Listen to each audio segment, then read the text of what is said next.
আজকে আমরা পরিসংখ্যান ভূগোলের বিস্তার পরিমাপ অধ্যায়ের একটা অঙ্ক করাবো। অঙ্কটা হচ্ছে দেখুন, নিচের উপাত্ত থেকে গড় ব্যবধান এবং গড় ব্যবধান অঙ্ক নির্ণয় করো। নিচের উপাত্ত থেকে গড় ব্যবধান এবং গড় ব্যবধান অঙ্ক নির্ণয় করো। তো আমাদের একটা এই অঙ্ক দেওয়া আছে, দেখুন এই উপাত্তটা দেওয়া আছে কত, শ্রেণীর ব্যক্তি সিআই সমান 100 থেকে 120, 120 থেকে 140, 140 থেকে 160, 160 থেকে 180, 180 থেকে 200 এবং গণসংখ্যা দেওয়া আছে এফ। দেখুন এফ গণসংখ্যা এফ দ্বারা প্রকাশিত 4, 6, 10, 8, 5 এটা দেওয়া আছে। তো আমরা সমাধান করে দেখাবো। এখন আমরা সারণী তৈরি করব, এই উপাত্ত থেকে এখন সারণী তৈরি করব অঙ্ক করার জন্য। তো দেখুন, গড় ব্যবধান ও গড় ব্যবধান অঙ্ক নির্ণয় সারণী।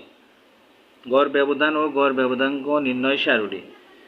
তা আমাদের এখানে এই সারণীতে দেখুন কি কি নিতে হবে, ছকের মধ্যে কয়টা ছক নিতে হবে সেগুলো আমরা দেখাচ্ছি এবং কয়টা সংকেত নিতে হবে। শ্রেণীর ব্যক্তি দেখুন অঙ্কে আছে, শ্রেণী ব্যক্তি নিলাম। তারপর শ্রেণীর মধ্যবিন্দু বের করব শ্রেণীর ব্যক্তি থেকে, ব্যবধান থেকে। তারপর তো গণসংখ্যা অঙ্কে আছে, গণসংখ্যা নিলাম, এই যে দেখুন গণসংখ্যা আছে। তারপরে দিয়ে এফ এক্স এর গুণফল আমাদেরকে বের করতে হবে এই অঙ্ক করতে গেলে। গড় ব্যবধান এবং ব্যবধান অঙ্ক নির্ণয় করতে গেলে আমাদের এফ এক্স এর গুণফল বের করতে হবে। তারপরে আর একটা মান বের করতে হবে, এক্স বারের মান, আর একটা ছক এক্স বারের মান আমাদেরকে বের করতে হবে। তারপরে দেখুন এক্স মাইনাস এক্স বারের মানও আমাদেরকে বের করতে হবে। তারপরে তো বার এক্স মাইনাস এক্স বারের এই মানটা আবার আমাদেরকে প্লাসের করে নিতে হবে। তারপরে আবার এফ ইন্টু, দেখুন F into bar X minus X বার মানটা বের করে নিতে হবে। তো দেখুন আমরা এখন এই সারণীটা বুঝে দেবো। এর সারণীর ভিতরে অনেক কিছু বোঝার আছে। তো দেখুন আমরা অঙ্ক থেকে কিন্তু শ্রেণীর ব্যবধানটা নিয়েছি, তারপর শ্রেণীর মধ্যবিন্দু আমরা বের করব। শ্রেণীর ব্যবধান থেকে শ্রেণীর মধ্যবিন্দু বের করব। এই দেখুন 100 এবং 120 আমরা যোগ করে 2 দিয়ে যদি ভাগ দেই তাহলে আমাদের 110 চলে আসবে, এক্স এর মানে 110 চলে আসবে এই ঘরে। তারপরে 120, 140 যোগ করে 2 দিয়ে ভাগ দিলে 130 চলে আসবে। 140 এবং 160 যোগ দিয়ে 2 দিয়ে যদি ভাগ করে দিই তাহলে 150 চলে আসবে। আপনারা ভাগ দিয়ে নেবেন, আমরা আগে অঙ্কটা করে নিয়েছি যেহেতু একটু লেখাটা সুন্দর হয় এবং আপনারা ধরতে পারেন সেই জন্য। 160 এবং 180 যোগ করে 2 দিয়ে ভাগ দিলে 170 চলে আসবে। 180 এবং 200 যোগ করে ভাগ 2 দিয়ে যদি ভাগ দিই তাহলে 190 চলে আসবে। তাহলে আমাদের এক্স এর মান বের হবে শ্রেণীর মধ্যবিন্দু। এবং গণসংখ্যা অঙ্কে দেওয়া আছে, দেখুন গণসংখ্যা আমরা তুলে নিলাম। গণসংখ্যা এফ দ্বারা প্রকাশিত, সংকেত হচ্ছে গণসংখ্যার সংকেত হচ্ছে এফ। তা 4, 6, 10, 8, 5 এবারে এফ এক্স এর গুণফল আমরা বের করব। এবার দেখুন আর একটা মান বের করতে হবে, এফ এক্স এর গুণফল। এফ এক্স এর গুণফল আমরা বের করব। দেখুন এই যে এফ আর এক্স এই দুটো আমরা এই দুটো ঘরের মান আমরা গুণ করে দেবো।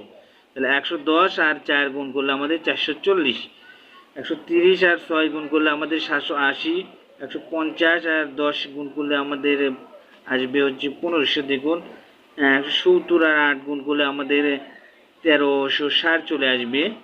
190 আর 5 গুণ করলে আমাদের 950 চলে আসবে। এটা আমাদের এফ এক্স এর গুণফল। দেখুন এই যে নিচে গণসংখ্যা নাম্বার বের হলো, যোগ করে 33, আমাদের 33 গণসংখ্যা নাম্বার বের হলো এবং সামেশন এফ এক্স এর মান আমরা বের করলাম 5030।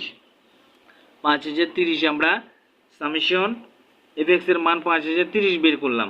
এখন আমাদের দেখুন আমরা এক্স বারের মান আমরা কিভাবে বের করব সেটা দেখুন। এক্স বারের মান বের করতে গেলে আমাদেরকে গাণিতিক যোজিত গড়ের একটা সূত্র দিয়ে বের করে নিতে হবে। গাণিতিক যোজিত গড়ের এখন সূত্রটা আমাদেরকে বের করে নিতে হবে। এই দেখুন আগে এটা দেখান লাগবে, তারপরে আবার যেতে হবে। আমরা জানি গাণিতিক যোজিত গড় এক্স বার, এটা হচ্ছে এই সূত্রটা হচ্ছে দেখবেন আপনারা ওই যে কেন্দ্রীয় প্রবণতার পরিমাণ প্রথম অধ্যায়ের এই সূত্রটা আছে।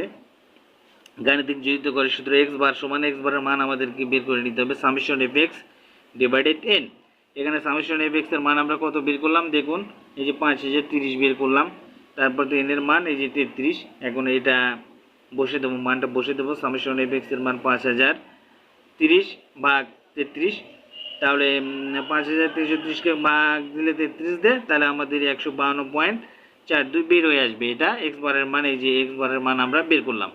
এই 152.42 আমরা এখন এক্স বারের জায়গায় বসিয়ে দেবো। এই যে দেখুন, এই যে দেখুন এক্স বারের জায়গায় আমরা বসিয়ে দেবো 152, এক্স বার 152.42। আমরা এখন পরবর্তী ছকের মানগুলো বের করে দেখাবো। এই যে দেখুন, আমরা আরেকটা কয়েকটা ছকের মান বের করতে হবে। আমরা আবার নিলাম এক্স মাইনাস এক্স বার। তাহলে এক্স হচ্ছে এই যে দেখুন, এটা এক্স এর ঘর হচ্ছে আমাদের এটা। এখন এই এক্সর থেকে আমাদেরকে বাদ দিতে হবে এক্স বারের মানটা। এক্স বারের মান হচ্ছে এই একটা মান দিয়ে এই কয়েকটা ঘরের মান আমাদেরকে বাদ দিতে হবে। এই যে মাইনাস, দেখুন ভিতরে মাইনাস সম্পর্ক আছে, মাইনাসের সম্পর্ক আছে। এই জন্য আমাদেরকে এক্স এর মান থেকে এক্স বারের মান বাদ দিতে হবে। তাহলে দেখুন 110 থেকে যদি আমরা 152.42 বাদ দিই, তাহলে মাইনাস 42.42। তারপরে 130 থেকে যদি 152.42 বাদ দিই, তাহলে 22.42 চলে আসবে আমাদের। তারপরে 150 থেকে যদি 152.42 আমরা বাদ দিই, মাইনাস 2.42 চলে আসবে। এগুলো আপনারা ক্যালকুলেট করে নেবেন, কিন্তু এত ক্যালকুলেট করে দিলে আমাদের অনেকটা সময় লেগে যাবে ভিডিওতে। তাই আমরা জাস্ট শুধু আপনাদেরকে একটু টিপস দিচ্ছি, বুঝিয়ে দিচ্ছি, যাতে আপনারা এই জিনিসগুলো সহজে করতে পারেন। 170 থেকে যদি 152.42 আমরা বাদ দিই, তাহলে দেখুন আমাদের 17.58 চলে আসবে। 190 থেকে যদি আমরা 152.42 বাদ দিই, তাহলে 37.58 চলে আসবে। তারপরে দেখুন এটা এই ঘরের মানটাকে আবার আমরা প্লাসের করে নেব। আবার দেখুন বার এক্স মাইনাস এক্স বার, আমরা বার চিহ্ন দিলাম, তারপরে দেখুন প্লাসের করে নিলাম। এই ঘরের মানটুকু সবই তুলে নিলাম, প্লাসের করে নিলাম, সবগুলো এগুলো প্লাসের করে নিলাম। সবগুলো যখন প্লাসের করে নেওয়ার পরে তারপরে দেখুন আমরা আবার একটা ছক আমরা নিয়েছি। এই যে দেখুন আমরা আবার একটা আমরা ছক দিয়েছি। এই ছকটা আমাদের F into X minus X bar, আবার আমরা বার। দেখুন এখন এফ এর মানের সঙ্গে এই যে এই ঘরের মানটা, এই ঘরের মান হচ্ছে এটা, এই ঘরের মানটা আমরা এফ ঘরের মানের সঙ্গে গুণ করে দেবো। এই যে এফ এর মান গণসংখ্যার সঙ্গে আমরা গুণ করে দেবো। X bar X minus x বারের মানটা, এই যে দেখুন এখানে কিন্তু ইন্টু সম্পর্ক আছে। আমরা এই ঘরের মানটা এফ এর ঘরের মানের সঙ্গে গুণ করে দেবো। তাহলে 4 দিয়ে যদি আমরা এই যে 42.42 গুণ করে দিই, তাহলে 169.68 চলে আসবে। আবার 6 দিয়ে যদি গুণ করে দিই, দেখুন 22.42, তাহলে 134.52 চলে আসবে। ঠিক আছে। তারপরে দেখুন আমরা যদি 10 দিয়ে আবার গুণ করে দিই, এই যে 10-এর ঘর বরাবর এই যে 2.42, তাহলে আমাদের 24.2 চলে আসবে। 8 দিয়ে যদি আমরা 17.58কে গুণ করে দিই, 140.64 চলে আসবে। 5 দিয়ে যদি আমরা 37.58কে গুণ করে দিই, তাহলে 187.9 চলে আসবে। তাহলে আমাদের এটা এফ এর সঙ্গে এই ঘরের মানটা গুণ হবে, এই ঘরের মানটা। তো তখন আমাদের এই ঘরের যে সংখ্যাটা চলে আসবে আমরা টোটালে যোগ দিয়ে দেব। টোটালে যখন আমরা যোগ দেব তখন সামেশন, এই যে এটা সূত্র সামেশন এফ বার এক্স মাইনাস এক্স বার, এই যে এই পুরোটা চলে আসলো। সামেশন এফ বার এক্স মাইনাস এক্স বার বার সমান আমরা যোগ দিলে পরে 656.94 চলে আসে। 656.94 আমাদের এখানে সামেশন এফ বার এক্স মাইনাস এক্স বার সমান 656.94 চলে আসলো। এখানে বের হলো সামেশন এফ এক্স এর মান 5030 বের করলাম, এন এর মান এবং 33 আমরা পেয়েছি। তাহলে এখন আমরা দেখুন সূত্র ফেলে দেবো এই মানগুলো, এই সারণীর মানগুলো এখন আমরা সূত্র ফেলে দেবো। দেখুন আমরা একটা কিন্তু আগেই কিন্তু একটা সামেশন এফ এক্স বারের মান বের করে নিয়েছি। এখন আমরা এই যে গড় ব্যবধান এবং গড় ব্যবধান অঙ্ক আমাদেরকে এই সারণী থেকে বের করতে বলছে সূত্র মাফিক। তা আমরা গড় ব্যবধানের সূত্রটাকে ফেলে দেবো। পরবর্তী পৃষ্ঠায় যাই আমরা অঙ্কটা করানোর জন্য। দেখুন পরবর্তী পৃষ্ঠায় এসে আমাদের দেখুন এখানে আমরা জানি কি করছে, দেখুন গড় ব্যবধান এমডি, গড় ব্যবধান এমডি, এটা কিন্তু সূত্র। গড় ব্যবধান এমডি দেখুন summation F into bar X minus X bar divided N, ওই যে মানটা আমরা বের করলাম। দেখুন summation F into bar X minus X bar সমান 656.94 আমরা বের করেছি, 656.94 কিন্তু আমরা বের করেছি। ওই যে দেখুন আমরা যে মানটা আমরা বের করলাম, এই যে এই মানটা আমরা বের করলাম, দেখুন এই মানটার কথা বলছি। এই মানটা এখন আমরা বসে দেবো এবং এন এর মান হচ্ছে এই যে 33, আমরা এই সূত্রতে বসে দেবো। তো দেখুন আমরা ওই যে এই মানটা বসে দিলাম, তারপর 33 একে যদি আমরা ভাগ দিই, দেখুন আমরা একে যদি ক্যালকুলেট করে দিই, আমরা একটু ক্যালকুলেট করে দেখাই। এই যে দেখুন আমরা একটু ক্যালকুলেট করে দেখাই, মান হচ্ছে কত 656.94, ও সরি 656.94। আচ্ছা ক্যালকুলেটর এখানে আমরা করতে পারতেছি না, আমাদের আবার এই ক্যালকুলেটর সৌরতা দিয়ে চলে, তো এই কারণে একটু সমস্যা হচ্ছে। দেখুন 656.94 ভাগ 33 সমান, এই যে দেখুন আমাদের মানটা চলে আসছে 19.90, আমাদের মানটা চলে আসছে। এই যে দেখুন এখানে 19.90 আমাদের মানটা চলে আসছে। তা এই মানটা আমরা পেলাম এটা ক্যালকুলেট করে, তারপরে আমাদের গড় ব্যবধান অঙ্ক আমরা বের করব। এই যে দেখুন এখন গড় ব্যবধান অঙ্ক বের করে দেখাবো। গড় ব্যবধান অঙ্ক সিএমডি সমান, দেখুন সূত্রটা হচ্ছে এমডি ডিভাইডেড এক্স বার গুণন 100 সমান, এই দেখুন আমরা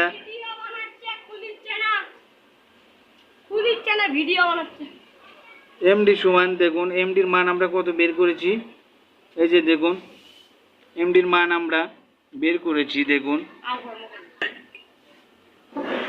দেখুন আমরা এখানে গড় ব্যবধান অঙ্ক সিএমডি সমান এমডির মান আমরা পেয়েছি এই যে 19.90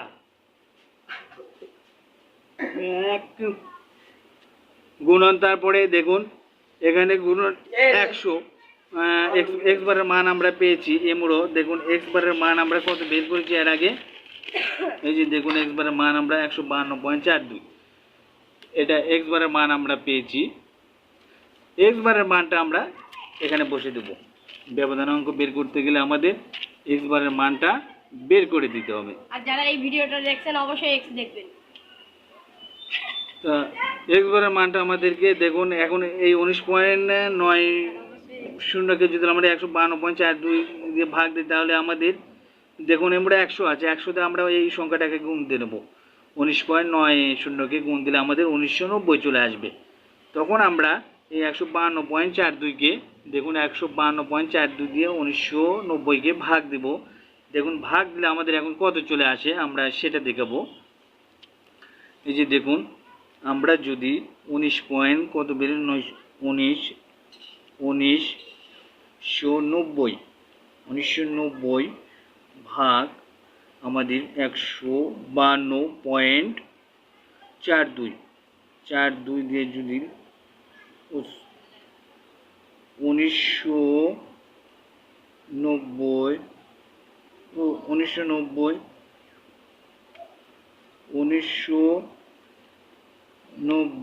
ভাগ 152.42, এই যে দেখুন আমাদের কত বের হয়ে আসছে, আপনারা দেখুন 13.05, আমাদের 13.05 বের হয়ে আসছে। এই যে দেখুন 13.05, এবার 5-এর ওপর যেহেতু গেছে 2-এর ওপর, তাই আমরা 1 যোগ করে দিই 6, এত পার্সেন্ট আমাদের বের হলো। এটা কিন্তু শতকরা আছে দেখে এত পার্সেন্ট আমাদের বের হয়ে আসলো এই মানটা।